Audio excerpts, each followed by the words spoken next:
Matagal nang magkatrabaho sina Shaina Magdayaw at Piolo Pascual mula pa noong bata pa si Shaina.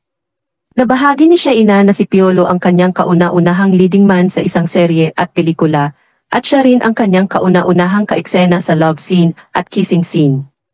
Sa nagdaang mga taon, marami na silang proyektong pinagsamahan, pati na sa kanilang kasalukuyang proyekto na Pamilya Sagrado.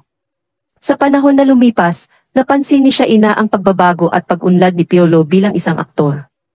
Masasabi niya na sa kanilang pagkakabuo sa industriya ng showbiz, pareho silang lumaki at nagmature bilang mga artista. Ibinahagi rin niya ang pagpapahalaga ni Piolo bilang isang tao na may mabuting puso at ugali. Hindi nagdalawang isip si Shaina na pagtanghalan si Piolo ng papuri na marami naman ang magbabalik sa kanya.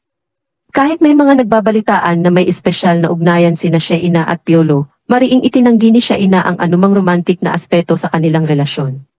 Pinuri niya ang mga katangiang mayroon si Piolo bilang isang mabuting kapatid, anak, ama, at kaibigan.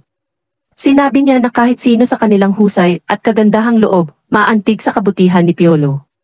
Sa kabila ng anumang pagbabago sa kanilang buhay, pangako ni Shaina na mananatili silang magkaibigan at magtutulungan sa anumang pagsubok sa hinaharap.